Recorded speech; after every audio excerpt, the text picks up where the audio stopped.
जय हिंद दोस्तों, स्वागत है आपका हमारे यूट्यूब चैनल में। आज की वीडियो में हम लेकर आए हैं आपके लिए यहाँ पर टीजीटी पीजीटी के लिए यहाँ पर हिंदी प्रैक्टिस टेस्ट है। तो वीडियो को पूरा बस देखना है। अगर आप चैनल पर पहली बार आए हैं तो चैनल को सब्सक्राइब कर लें, बेल आइकन दबाएं, ऑल पर क्लिक करें ताकि ऑल वीडियो की जानकारी आपके यहाँ तक पहुँचे और ज़्यादा से ज़्यादा वीडियो को शेयर करें। बहुत ही महत्वपूर्ण क्वेश्चन है 125 और आपके लिए कमेंट में बताना कि कितने क्वेश्चन आपसे सही बनी हैं। तो चलिए स्टार्ट करते हैं। आज का अपने यहाँ पर फर्स्ट क्वेश्चन है, इनमें से कौन सा नाम रीतिकाल का नहीं है, ये आपको यहाँ पर बताना है। 4 विकल्प आपके यहाँ पर दिए गए हैं। आज का फर्स्ट क्वेश्चन है, तो इनमें से कौन सा नाम रीतिकाल का नहीं है? तो आपका राइट आंसर है बिल्कुल सही, पूर्व मध्यकाल आपका यहाँ पर सही आंसर होगा, विकल्प नंबर 1।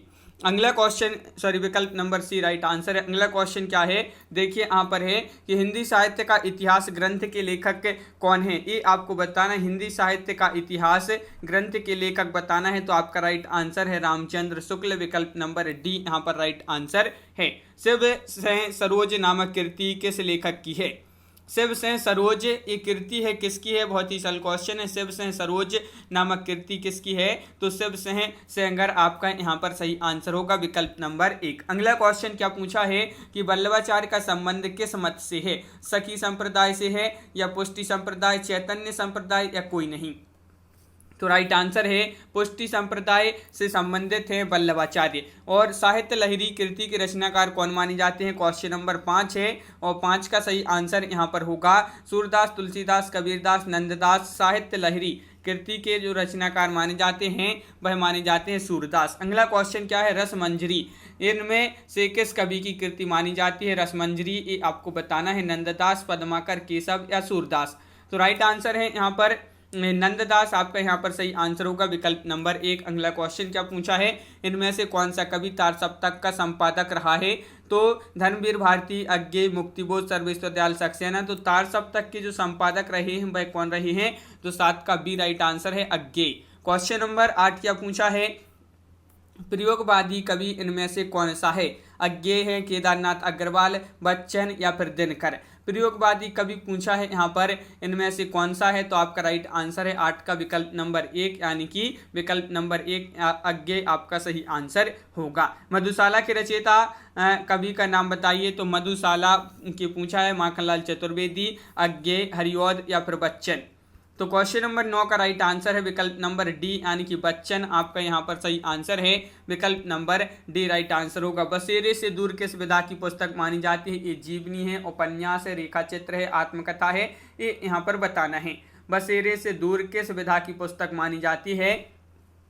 तो 10 का राइट आंसर है डी, यानी कि आत्मकथा आपका यहाँ पर सही आंसर होगा। नागार्जुन किस वर्ग के कवि माने जाते हैं? क्वेश्चन नंबर 11 में बताना है और क्वेश्चन नंबर 11 का सही आंसर होगा नागार्जुन किस वर्ग के कवि माने जाते हैं? तो 11 का बी राइट आंसर है, यानी कि प्रगतिवादी। प्रगतिवादी आपका यहाँ पर सही आंसर होगा, बिल्कुल सही। अगला क्वेश्चन क्या है, कामायनी किस काल की रचना मानी जाती है? छायावाद, प्रयोगवाद, प्रगतिवाद, नई कविता। तो क्वेश्चन नंबर 12 का सही आंसर है विकल्प नंबर 1, यानी कि छायावाद। पल्लव के रचयिता कवि का नाम बताना है। तो पल्लव के जो रचयिता कवि माने जाते हैं, प्रसाद, पंत, महादेवी या निराला। तो आपका सही आंसर है 13 का विकल्प नंबर यहाँ पर सी राइट आंसर है, यानी कि पंत आपका सही आंसर होगा। क्वेश्चन नंबर 14 क्या पूछा है, देखिए वेदना की कवित्री किसे कहा जाता है? क्वेश्चन नंबर 14 में आपको बताना है महादेवी वर्मा, मीरा, सरोजिनी नायडू या फिर सुभद्रा कुमारी चौहान। वेदना की कवित्री कहा जाता है महादेवी वर्मा जी को, विकल्प नंबर 1 आपका यहाँ पर सही आंसर है। मुझे तोड़ लेना बनमाली, उस पथ पर देना तुम फेंक, यह जो पंक्ति है किस कवि की मानी जाती है? बच्चन या नरेंद्र शर्मा, माखनलाल चतुर्वेदी या पंत। तो 15 का राइट आंसर है विकल्प नंबर बी राइट आंसर है, मुझे तोड़ लेना बनमाली, उस पथ पर देना तुम फेंक। ये जो पंक्ति मानी जाती है माखनलाल चतुर्वेदी, जिनको एक भारतीय आत्मा के नाम से जाना जाता है। निराला की साहित्य साधना के रचयिता कौन है? निराला की साहित्य साधना इसके रचयिता पूछा निराला है या फिर भावविलास शर्मा है, नंदुलारे वाजपेयी हैं या फिर पंत हैं। तो 16 का राइट आंसर है रामविलास शर्मा माने जाते हैं निराला की साहित्य साधना के रचयिता। स्था धातु का लट लकार में प्रथम पुरुष एक वचन का रूप क्या होगा? तो ये आपको बताना है। क्वेश्चन नंबर 17 है, महत्वपूर्ण है।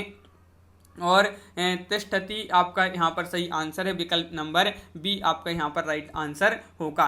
पिब धातु का लूट लकार में प्रथम पुरुष बहुवचन का रूप बताना है। पिब, तो बताइए पिब धातु का लूट लकार में प्रथम पुरुष बहुवचन में बताना है, इसका रूप क्या होगा? तो 18 का राइट आंसर है बी, यानी कि पिबंतु आपका सही आंसर है।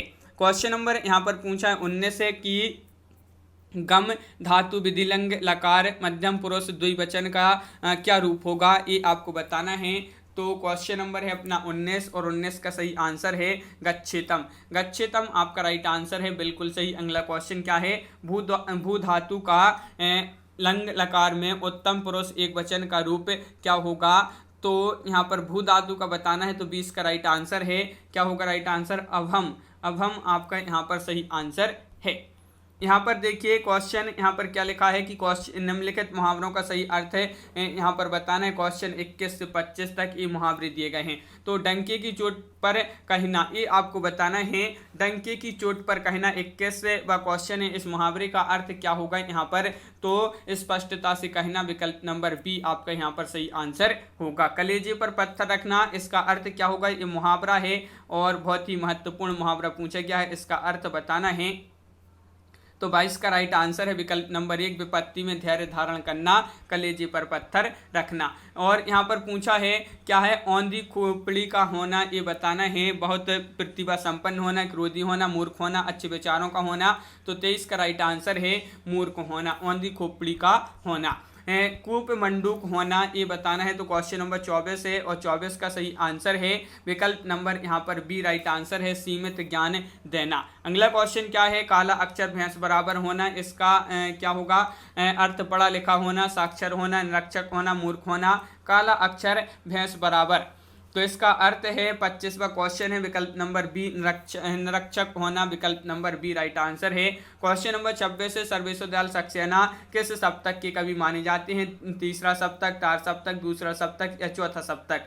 तो क्वेश्चन नंबर 26 का ये राइट आंसर है, यानी कि तीसरा सप्तक आपका सही आंसर है। किस काव्यधारा को मार्क्सवाद का साहित्यिक संस्करण कहा गया है?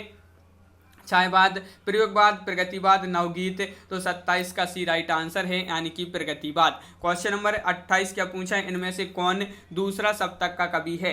कुंवर नारायण है या शमशेर बहादुर से हैं, प्रभाकर माचवे हैं या फिर केदारनाथ से हैं? दूसरा सप्तक का कवि पूछा है, तो शमशेर बहादुर से हैं, आपका यहाँ पर सही आंसर है। आत्मजयी नामक कृति के रचनाकार कौन माने जाते हैं? महत्वपूर्ण क्वेश्चन है, सभी लोग वीडियो को लाइक अवश्य करते जाएं। और यहाँ पर पूछा है आत्मजयी नामक कृति के जो रचनाकार माने जाते हैं वह माने जाते हैं कुंवर नारायण, बिल्कुल सही, कुंवर नारायण आपका सही आंसर है। कनुप्रिया किस विधा की रचना मानी जाती है? क्वेश्चन नंबर 30 है और 30 का सही आंसर बताना है, तो डी राइट आंसर है, काव्य आपका सही आंसर यहाँ पर होगा। उल्लेख का संधि विच्छेद करना है, उल्लेख का संधि विच्छेद क्या होगा? तो 31वां क्वेश्चन है और उल्लेख का जो संधि विच्छेद होगा उत धन लेख बराबर उल्लेख आपका राइट आंसर है। व्याप्त में कौन सी संधि है? क्वेश्चन नंबर 32 है और 32 का राइट आंसर है, व्याप्त में यण संधि मानी जाती है। कौन सी संधि है? यण। न्यून का संधि विच्छेद क्या है? न्यून का संधि विच्छेद बताना है, तो 33वां क्वेश्चन है, नी धन ऊन बराबर न्यून आपका यहाँ पर सही आंसर होगा। हिंदी के काव्य भाषा परक समीक्षक का नाम क्या है? डॉक्टर रघुवंश है, रामस्वरूप चतुर्वेदी, इनका नाम है विजय देवनारायण शाही या डॉक्टर नगेंद्र। हिंदी के काव्य भाषा परक समीक्षक का जो नाम है वह है रामस्वरूप चतुर्वेदी। अगला क्वेश्चन क्या है? तो यहाँ पर पूछा है अपभ्रंश का वाल्मीकि इनमें से किसको कहा जाता है? महत्वपूर्ण क्वेश्चन, कई बार एग्जाम में पूछा गया ये क्वेश्चन है आपका। और अपभ्रंश का वाल्मीकि कहा जाता है। 35 का आपका सी राइट आंसर है स्वयंभू को। इन मुसलमान हरिजनन पे कोटक हिंदू बारिये, यह पंक्ति जो है किस कवि की मानी जाती है? रसखान, हरिऔध, भारतेंदु, रहीम। ये 4 विकल्प हैं। क्वेश्चन नंबर 36 है और 36 का सही आंसर है विकल्प नंबर बी, यानी कि भारतेंदु। अगला क्वेश्चन क्या है? रामचरितमानस की रचना प्रारंभ हुई थी। रामचरितमानस की रचना प्रारंभ हुई थी, तो आपका सही आंसर है, क्या है राइट आंसर? तो क्वेश्चन नंबर 37 है और 37 का सही आंसर है विकल्प नंबर डी, यानी कि 1631 विक्रम संवत जो है विक्रम आपका यहाँ पर राइट आंसर है विकल्प नंबर डी। अवधि में रचित महाकाव्य कौन सा है? रामचंद्रिका है, कामायनी है, कृष्णायन है, रामायण है। तो क्वेश्चन नंबर 38 है और अवधि में रचित महाकाव्य पूछा है तो विकल्प नंबर बी कृष्णायन आपका सही आंसर यहाँ पर होगा। टूटना कहानी के लेखक माने जाते हैं, महत्वपूर्ण क्वेश्चन है। और टूटना कहानी के जो लेखक माने जाते हैं 39 का ए राइट आंसर है राजेंद्र यादव। राजेंद्र यादव आपका सही आंसर है, बिल्कुल सही। पश्चिमी हिंदी का विकास हुआ है ब्राचड़ अपभ्रंश से, मागधी अपभ्रंश से, स्वरसैनी अपभ्रंस से, अर्धमागधी अपभ्रंश से। तो 40 का बी राइट आंसर है, यानी कि स्वरसैनी अपभ्रंश से। क्वेश्चन नंबर 41 से 46 निम्नलिखित प्रश्नों का सही जो है सही समास विग्रह निम्न जो निर्देश दिए गए हैं विकल्पों में से यहाँ पर करना है। समास का निर्देश करना है तो कौन सा समास यहाँ पर आमरण, आमरण में अवयवी कर्मधारय तत्पुरुष या बहुब्रीहि, तो आपका सही आंसर है। 41 में जो यहाँ पर समास होगा वह ए यानी कि अव्ययी भाव समास है। कोशकार में कौन सा है, दिगु है, द्वंद्व है, तत्पुरुष है या बहुब्रीहि है। तो कोशकार में कौन सा समास है तो 42 का सी राइट आंसर होगा, तत्पुरुष है। देवासुर में कौन सा समास माना जाता है, बहुब्रीहि, दिगु, कर्मधारण या फिर द्वंद्व। तो 43 का सही आंसर है यहाँ पर। देवासुर में जो समास माना जाता है द्वंद्व माना जाता है, देवा और सुर, देवासुर में द्वंद्व माना जाता है। पंचामृत में कौन सा समास है तो बताइए, द्वंद्व, दिगु, तत्पुरुष, कर्मधारय। तो 44 का बी राइट आंसर होगा, दिगु आपका यहाँ पर सही आंसर है। देहलता, देहलता में अव्ययी भाव समास है, बहुब्रीहि है, कर्मधारय है, तत्पुरुष है। तो क्वेश्चन नंबर 45 है, महत्वपूर्ण है और 45 का सही आंसर है कर्मधारय। त्रिनेत्र में कौन सा है, कर्मधारय है, तत्पुरुष है, दिगु है या बहुब्रीहि समास है, ये महत्वपूर्ण क्वेश्चन है। और क्वेश्चन नंबर 46 का सही आंसर है आपका यहाँ पर विकल्प नंबर डी यानी कि बहुब्रीहि।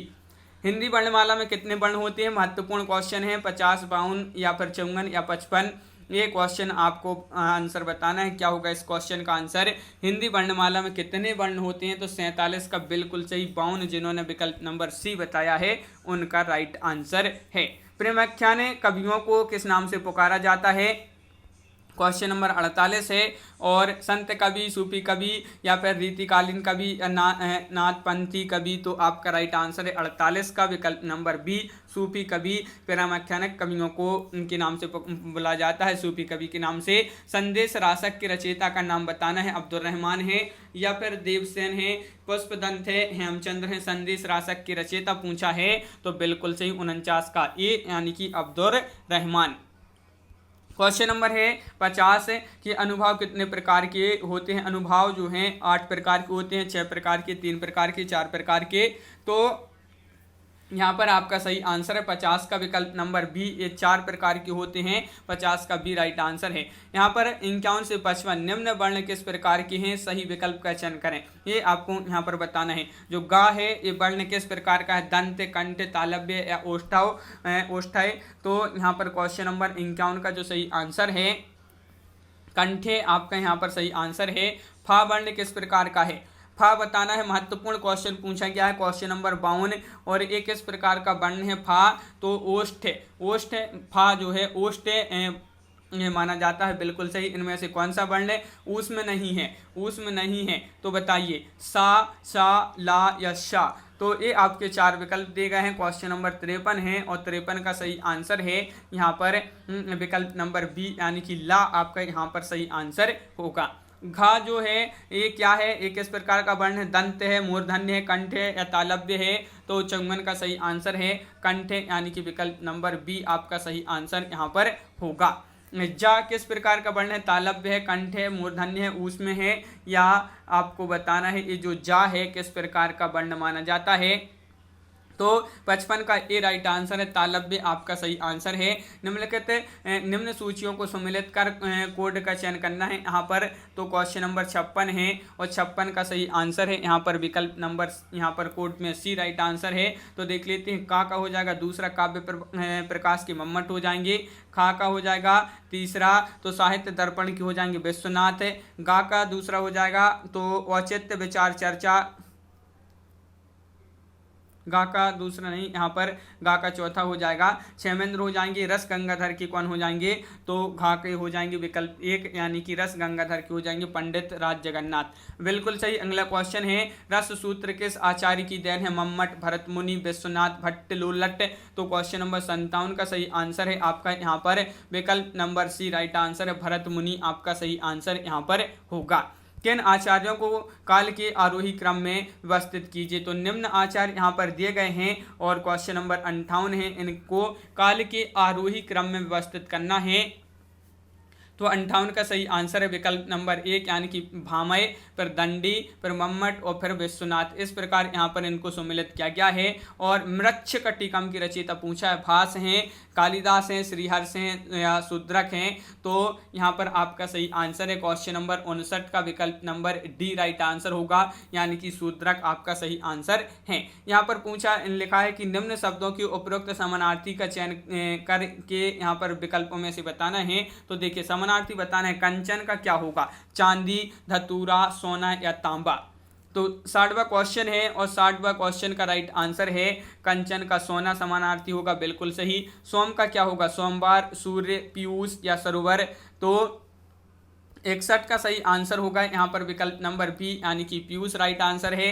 और सिखी, सिखी का क्या होगा, मोर होगा, सूर्य होगा, बाण होगा या पतंग। समानार्थी पूछा है तो आपका यहाँ पर सही आंसर क्या होगा, महत्वपूर्ण क्वेश्चन है।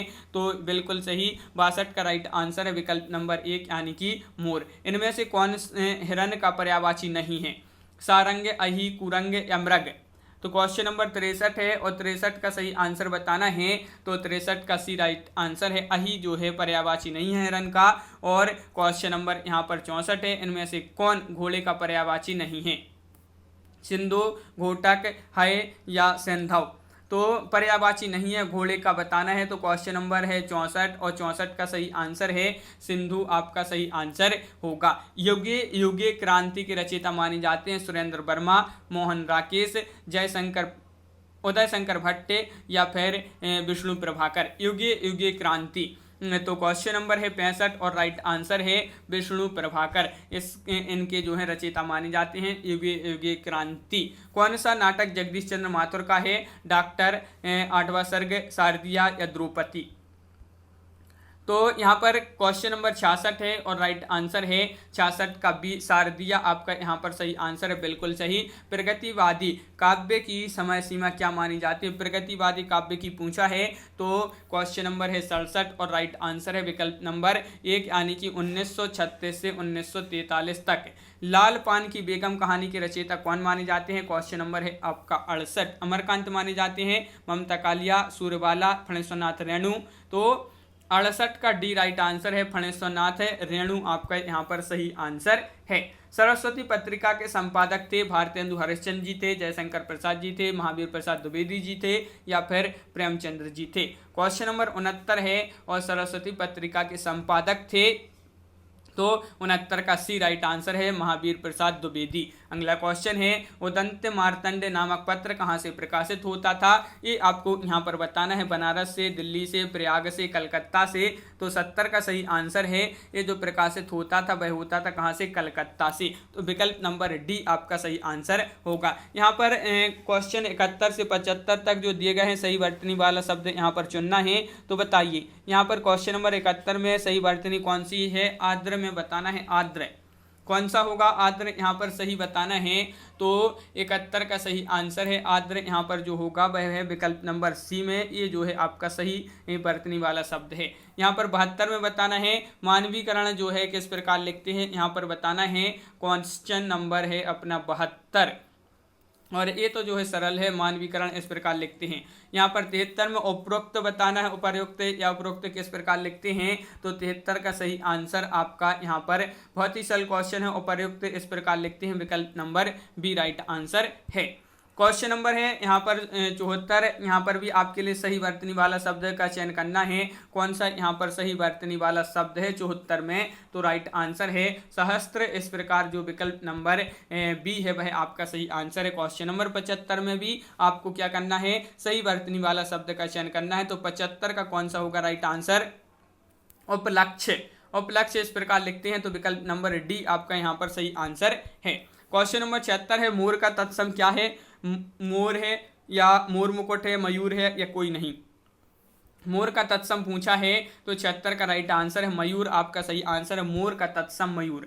बछड़ा किस शब्द से विकसित है, ये आपके लिए बताना है, बच्चा, वत्स, वक्ष या फिर कोई नहीं। तो बछड़ा किस शब्द से विकसित है? 77 का सही आंसर है आपका यहाँ पर विकल्प नंबर आपका सी राइट आंसर है, वत्स आपका सही आंसर होगा। साखी का तत्सम क्या है? साक्ष्य है, साक्षी है, साक्षी या फिर कोई नहीं। क्वेश्चन नंबर 78 है, महत्वपूर्ण है और साक्षी का आपको बताना है, सॉरी साखी का तत्सम बताना है, तो 78 का राइट आंसर है सी यानी कि साक्षी। पारा किस शब्द का तद्भव है? पारा बताना है, पार, पारामृत, पारद या कोई नहीं। क्वेश्चन नंबर 79 है, 79 का सही आंसर बताना है, तो 79 का भी राइट आंसर है यानी कि पारद। पारा किस शब्द का तद्भव है? पारद। भौजाई का तत्सम होगा, क्या होगा? तत्सम बताना है, तो क्वेश्चन नंबर 80 है, भौजाई का तत्सम होगा, तो राइट आंसर है क्वेश्चन नंबर 80 का विकल्प नंबर बी यानी कि भ्रातृजाया, विकल्प नंबर बी आपका सही आंसर है, बिल्कुल सही। जिज्ञासु का सही अर्थ क्या है? क्वेश्चन नंबर 81 है और 81 का सही आंसर बताना है, तो जिज्ञासु का सही अर्थ बताना है, तो इसका अर्थ होगा जानने की इच्छा रखने वाला के लिए एक शब्द है जिज्ञासु, बिल्कुल सही। अंतेवासी किस सब अर्थ में प्रयुक्त होता है? अंतेवासी एक शब्द है, एक अंतेवासी, और किस अर्थ में प्रयुक्त होता है अंतेवासी? तो 82 का सही आंसर है कि गुरु के समीप रहने वाला, विकल्प नंबर आपका यहाँ पर डी जो है राइट आंसर होगा। क्वेश्चन नंबर है 83, प्रभाती का तात्पर्य होगा, प्रभाती, प्रभाती का तात्पर्य क्या है ये आपको बताना है। क्वेश्चन नंबर है 83 और 83 का सही आंसर क्या होगा? महत्वपूर्ण क्वेश्चन है और बिल्कुल सही, विकल्प नंबर 1 यानी कि प्रभात में गाए जाने वाला गीत प्रभाती का तात्पर्य है कि प्रभात में गाए जाने वाला गीत। मछली जैसी आंखों वाली के लिए एक शब्द क्या होगा? मृगनयनी, मीनाक्षी, मीन केतु या मृगाक्षी। तो क्वेश्चन नंबर 84 है और मछली जैसी आंखों वाली के लिए एक शब्द जो है वह कौन सा है? तो 84 का राइट आंसर है सी, मीनाक्षी आपका सही आंसर होगा। 100 वर्ष के समय को क्या कहेंगे? शताब्दी कहेंगे, दशक कहेंगे, शतक कहेंगे या सहस्त्राब्दी कहेंगे? तो 85 का सही आंसर है एक यानी कि शताब्दी कहेंगे, तो बिल्कुल सही, विकल्प नंबर आपका यहाँ पर एक राइट आंसर है। यहाँ पर क्वेश्चन नंबर 86 से 90 के जो है वाक्यों के जिस भाग में अशुद्धि है उसका चयन करना है। यहाँ पर आपको अशुद्धि बताना है, कहाँ पर अशुद्धि है। देखिए, मेरे को कल आगरा जाना है, बताइए यहाँ पर कहाँ पर अशुद्धि है? महत्वपूर्ण क्वेश्चन है और यहाँ पर क्वेश्चन नंबर 86 है और 86 का सही आंसर है मेरे को, विकल्प नंबर 1 जो है यहाँ पर अशुद्धि है, बिल्कुल सही। बटेश्वर के मेले में भारी भरकम भीड़ थी, तो बताइए या कोई त्रुटि नहीं है इस वाक्य में? बताइए इस वाक्य में आपको कहाँ पर अशुद्धि दिख रही है? क्वेश्चन नंबर 87 है, राइट आंसर है बी यानी कि भारी भरकम, ये जो है यहाँ पर अशुद्धि है, तो बिल्कुल सही, विकल्प नंबर बी आपका यहाँ पर सही आंसर होगा। अगला क्वेश्चन क्या है? क्वेश्चन नंबर 88 है, उनकी सौभाग्यवती पुत्री का विवाह 26 तारीख को होगा, इसमें आपके लिए बताना है कहाँ पर अशुद्धि है। क्वेश्चन नंबर 88 है और आपका सही आंसर है क्वेश्चन नंबर 88 का राइट आंसर है। क्या राइट आंसर 88 का महत्वपूर्ण क्वेश्चन है, तो बिल्कुल सही, 88 का सही आंसर है, विकल्प नंबर आपका यहाँ पर बी राइट आंसर है। 88 का सौभाग्यवती पुत्री, ये जो है यहाँ पर अशुद्धि है। साहित्य और जीवन का घनघोर संबंध है, इसमें आपके लिए कहाँ पर अशुद्धि दिख रही है या कोई त्रुटि नहीं है? बताइए। तो क्वेश्चन नंबर 89 है और 89 का सही आंसर है आपका घनघोर, ये जो है यहाँ पर अशुद्धि, विकल्प नंबर बी आपका यहाँ पर सही आंसर है। आपका पत्र धन्यवाद सहित प्राप्त हुआ, इसमें आपको बताना है अशुद्धि कहाँ पर है या कोई त्रुटि नहीं है। तो क्वेश्चन नंबर 90 है और आपका सही आंसर है 90 का विकल्प नंबर बी यानी कि धन्यवाद सहित, ये जो है आपका सही आंसर होगा। श्रृंगार रस का स्थायी भाव क्या होता है? तो बहुत ही सरल क्वेश्चन पूछा है। श्रृंगार रस का स्थायी भाव जो होता है वह रति होता है, विकल्प नंबर बी। शोक किस रस का स्थायी भाव है? शोक, तो आपका यहाँ पर सही आंसर है शोक जो है, शोक माना जाता है करुण रस का स्थायी भाव, आपका राइट आंसर होगा। अगला क्वेश्चन है, किस रस को रसराज कहा जाता है? महत्वपूर्ण क्वेश्चन है, वह रस कौन सा माना जाता है? तो 93 का बी राइट आंसर है श्रृंगार। खूब लड़ी मर्दानी वह तो झांसी वाली रानी थी, इस पंक्ति में कौन सा रस है? वीर, श्रृंगार, बीभत्स या करुण? तो क्वेश्चन नंबर है 94 और इसका सही आंसर है विकल्प नंबर 1, यानी कि इसमें वीर रस इन पंक्तियों में है, बिल्कुल सही। अगला क्वेश्चन क्या है? जहां उपमेय की तुलना उपमान से की जाए वहां कौन सा अलंकार होता है? जहां उपमेय की तुलना उपमान से की जाए वहां पर अलंकार होता है कौन सा? 95 का राइट आंसर है विकल्प नंबर 1, यानी कि उपमा। यहाँ पर पूछा गया है, क्या पूछा है? जनु, जानो, मनु, मानो का प्रयोग किस अलंकार में होता है? रूपक, प्रतीक, उत्प्रेक्षा या व्यतिरेक? जनु, जानो, मनु, मानो का प्रयोग किस अलंकार में होता है? तो 96 का राइट आंसर है बी, यानी कि उत्प्रेक्षा आपका सही आंसर है। उत्कर्ष, उत्कर्ष का विलोम बताना है, सत्कर्ष, प्राकर्ष या अपकर्ष या इनमें से कोई नहीं। तो यहाँ पर 97 का सी अपकर्ष आपका राइट आंसर यहाँ पर होगा। रामचरितमानस किस भाषा में लिखा गया है? महत्वपूर्ण क्वेश्चन है, हिंदी, ब्रजभाषा, अवधी, संस्कृत। तो यहाँ पर 98वां क्वेश्चन है और आपका सही आंसर है ये अवधी भाषा में लिखा गया है। और यहाँ पर 99वां क्वेश्चन है, पश्चिमी हिंदी की सर्वाधिक प्रमुख बोली इनमें से कौन सी है? तो क्वेश्चन नंबर 99 है और इसका सही आंसर है 99 का विकल्प नंबर आपका राइट आंसर है 1, यानी कि ब्रजभाषा। अवधी जो है किस उपभाषा वर्ग की बोली है? पश्चिमी हिंदी, राजस्थानी, पूर्वी हिंदी, बिहारी। तो महत्वपूर्ण क्वेश्चन है, सभी लोग वीडियो को लाइक अवश्य कर लें और आपका सही आंसर है 100 का विकल्प नंबर बी, यानी कि पूर्वी हिंदी। अवधी किस उपभाषा वर्ग की बोली है? तो पूर्वी हिंदी। निम्नलिखित सूचियों को सम्मिलित करके यहाँ पर कोड का चयन करना है। तो क्वेश्चन नंबर 101 है और यहाँ पर सम्मिलित करना है, तो 101 का बी राइट आंसर है। सर्वेश्वर दयाल सक्सेना देखिए कांट की घंटियां, और यहाँ पर कुंवर नारायण तो चक्रव्यूह, और चक्रव्यूह इनकी रचना है। जयशंकर प्रसाद का कौन सा हो जाएगा? आंसू है इनकी रचना, और अज्ञे की कौन सी है? इत्तलब। इस प्रकार ये रचना यहाँ पर सम्मिलित कर दिए गई हैं। और गीत फरोश नामक कविता की रचयिता कौन माने जाते हैं? क्वेश्चन नंबर 102 है और 102 का सही आंसर आपका यहाँ पर जो है गीत फरोश नामक कविता है और इसके जो रचयिता माने जाते हैं भवानी प्रसाद मिश्र। नागार्जुन का संबंध किस काव्यधारा से है? छायावाद, नवगीत, प्रयोगवाद, प्रगतिवाद। तो गीत फरोश का संबंध किस काव्यधारा से माना जाता है? तो 103 का राइट आंसर है विकल्प नंबर डी, प्रगतिवाद। अगला क्वेश्चन क्या है? वामन ने काव्य की आत्मा किस को स्वीकार किया है? अलंकार को, ध्वनि को, रीति को या वक्रोक्ति को? तो क्वेश्चन नंबर 104 का राइट आंसर है, इन्होंने वामन ने काव्य की आत्मा आत्मा किस तत्व को स्वीकार किया है? तो रीति को स्वीकार किया है, बिल्कुल सही। अगला क्वेश्चन है, संस्कृत के वे शब्द जो बिना किसी ध्वनि परिवर्तन के हिंदी में प्रयुक्त हो रहे हैं उन्हें को कहा जाता है? तत्सम या तद्भव या अर्ध तत्सम या देशज?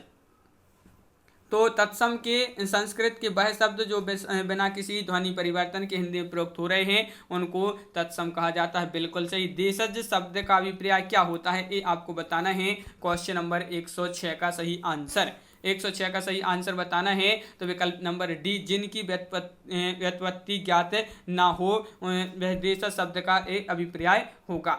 साधारणीकरण सिद्धांत के जनक माने जाते हैं भरत मुनि, आचार्य कुंतक, भट्टनायक, मम्मट। क्वेश्चन नंबर 107 है, महत्वपूर्ण है और राइट आंसर है 107 का आपका सही आंसर होगा।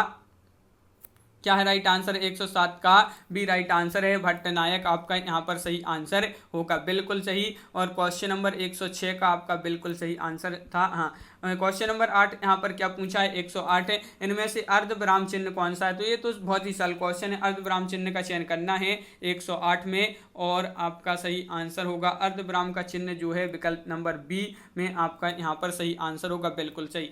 यहाँ पर पूछा है, मुंड पे मुकुट धरे सोहत है गोपाल में कौन सा दोष है?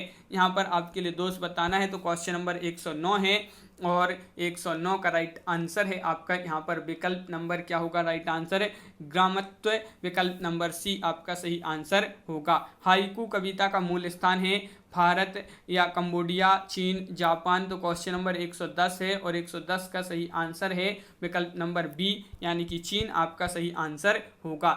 यतश्च निर्धारणम किस विभक्ति से जुड़ा सूत्र है? षष्ठी, चतुर्थी, सप्तमी या द्वितीय?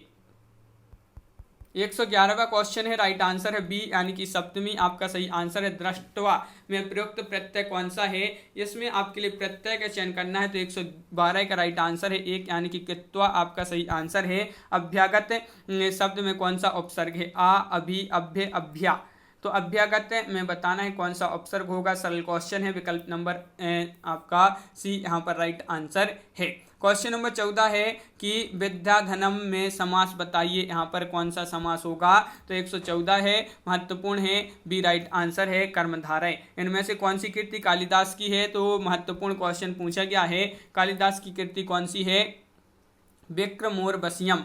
विक्रमोर्वशीयम ये महत्वपूर्ण कृति मानी जाती है कालिदास जी की, बिल्कुल सही। यहाँ पर सूची को सम्मिलित करना है, तो चलिए 116वां क्वेश्चन है और यहाँ पर 116 में जो यहाँ पर सही आंसर है वह कौन सा है, तो वह है आपका विकल्प नंबर सी राइट आंसर है। यहाँ पर सी आपका राइट आंसर है, यानी कि इस प्रकार जो है आपका यहाँ पर सम्मिलित किए गए हैं। देखिए यहाँ पर तो कालिदास यहाँ पर देखिए कालिदास के कौन हो जाएंगे, कालिदास की रचना है कुमार संभवम, और श्रीहर्ष की कौन सी है, तो नैष्ठिय चरितम। भारवी की कौन सी है, तो किरातार्जुनियम, और भवभूति की है उत्तर रामचरितम। इस प्रकार यहाँ पर सम्मिलित किए गए हैं, बिल्कुल सही। अगला क्वेश्चन क्या पूछा है, तो यहाँ पर अगला क्वेश्चन देख लेते हैं। क्वेश्चन नंबर 117 है, इनमें से एक रचना बृहत्तरी में आती है, उसे छांटिए। वह कौन सी रचना है जो बृहत्तरी में आती है, 117 का राइट आंसर बताना है, और आपका सही आंसर है शिशुपाल वधम आपका सही आंसर होगा। कवलयानंद के रचयिता का नाम बताना है, महिम भट्ट माने जाते हैं, अप्पा दीक्षित, धनंजय भानु मिश्र, तो 118 का बी राइट आंसर है, अप्पा दीक्षित आपका सही आंसर यहाँ पर है। काव्य मीमांसा किसकी कृति है, भारवी की है, भोजराज, श्रीहर्ष, राजशेखर। 119 का सही आंसर है, ये मानी जाती है राजशेखर की, बिल्कुल सही। संविधान की धारा 343(1) में हिंदी को घोषित किया गया है, राजभाषा, संपर्क भाषा, राष्ट्रभाषा, मातृभाषा, तो 120 का सही आंसर है विकल्प नंबर 1 यानी कि राजभाषा घोषित किया गया है। मगही किस उपभाषा वर्ग की बोली मानी जाती है, राजस्थानी, पूर्वी हिंदी, बिहारी, पश्चिमी हिंदी, तो 121 का सही आंसर माना जाता है यहाँ पर विकल्प नंबर बी यानी कि बिहारी। विवत्स रस का स्थायी भाव पूछा, जुगुप्सा है, भय, निर्वेद या क्रोध, ये तो बहुत ही सरल क्वेश्चन है, और 122 का राइट आंसर है जुगुप्सा। विवत्स रस का जुगुप्सा आपका सही आंसर है। क्वेश्चन नंबर 123 है, काव्य शोभाया कर्तारो धर्मा गुण। काव्य गुण की यह परिभाषा दी है आचार्य भरत ने, आचार्य दंडी ने, आचार्य बामन ने, आचार्य मम्मट ने। काव्य शोभाया कर्तारो धर्मागुण, ये जो परिभाषा दी है किसने, वामन ने, आचार्य वामन, बिल्कुल सही। निम्नलिखित सूची को सम्मिलित करना है। क्वेश्चन नंबर 124 है और 124 का सही आंसर है विकल्प नंबर 1। देखिए यशपाल का झूठा सच, यहाँ पर ये रचनाएं दी गई हैं, और यहाँ पर वृंदावन लाल वर्मा की कौन सी, मृगनयनी है। भीष्म साइनी जी की कौन सी है, तो तमस है, और मनोहर श्याम जोशी की कौन सी है, तो इनकी मानी जाती है कुरु कुरु स्वाहा, मनोहर श्याम जोशी। यहाँ पर है राजन शब्द का तृतीय बहुवचन रूप होगा, राजन का क्या होगा ये बताना है, महत्वपूर्ण क्वेश्चन पूछा गया है, तो राजबीह, राजबीह विकल्प नंबर बी आपका सही आंसर है, बिल्कुल सही। तो इस प्रकार अपनी यहाँ पर बहुत ही महत्वपूर्ण क्वेश्चन कंप्लीट हुए। कैसा लगा ये वीडियो, कितने क्वेश्चन आपसे सही बने हैं कमेंट में जरूर बताएं। तो आज की वीडियो में बस इतना ही। सभी लोग वीडियो को लाइक कर लें, और चैनल पर अगर आप पहली बार आए हैं तो चैनल को सब्सक्राइब कर लें, बेल आइकन दबाएं, ऑल पर क्लिक करें, ताकि ऑल वीडियो की जानकारी नोटिफिकेशन आपके यहाँ तक पहुँचे। ज़्यादा से ज़्यादा आपको शेयर करना है। तो आज की वीडियो में बस इतना ही। सभी के लिए बहुत बहुत धन्यवाद। जय हिंद।